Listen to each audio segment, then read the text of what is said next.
Like most other DevExpress controls, the ASPX Cloud Control can be bound to a data source to retrieve its items automatically at runtime.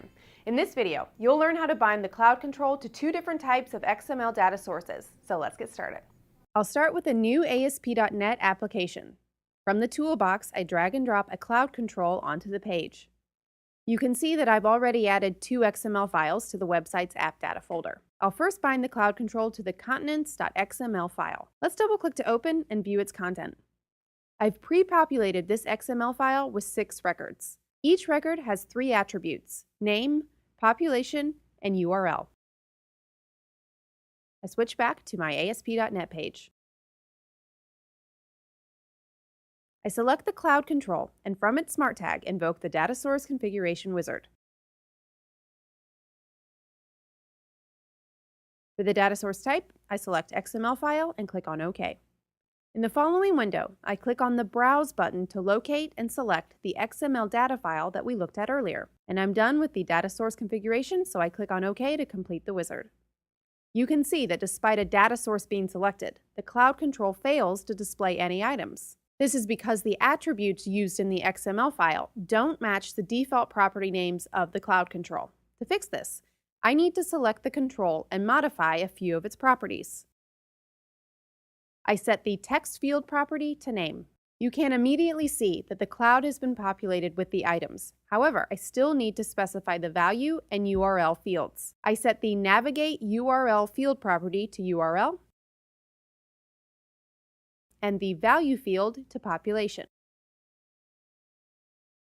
Furthermore, I set the show values property to true, so that each item's value is displayed next to it. Now let's change the formatting of the value displayed for each item. For this example, I want the last 6 zeros to be replaced by MLN, short for million. I select the value format string property and set it to my desired format string. And you can immediately see the result in the design view. I run the application to see the results at runtime. The Cloud Control is created and populated with the items from the supplied XML data file. I can click on an item and I'm taken to the corresponding web page. Pretty cool, isn't it? Now let's see how to bind a Cloud Control to a data source without having to set custom field names at design time. I close the browser and return to Visual Studio. I add a second ASPX Cloud Control to the page. From its Smart Tag, I invoke the Items Collection Editor. For demonstration purposes, I add a new item. You can see that the default properties for each item are text, navigate URL, and value. To avoid manual assignment of field names, we'll need to use these as the property names in our data source. I click Cancel to close the Items Editor window. I double-click to open the second XML file located in the app data folder. This file contains the same records as the previous data file. However, the field names have been changed to match the standard property names of a Cloud Control item. I return to Design View. From the Smart Tag of the Cloud Control, I invoke the Data Source Configuration Wizard.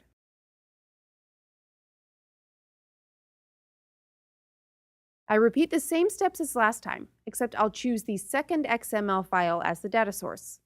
Upon completing the wizard, you can see that the cloud has been automatically populated with items and is now displaying them according to their respective values. I enable the Show Values property. And I'm done. I run the application again. And you can see the second Cloud Control displaying the items, including the corresponding URLs. Thanks for watching, and thank you for choosing DevExpress.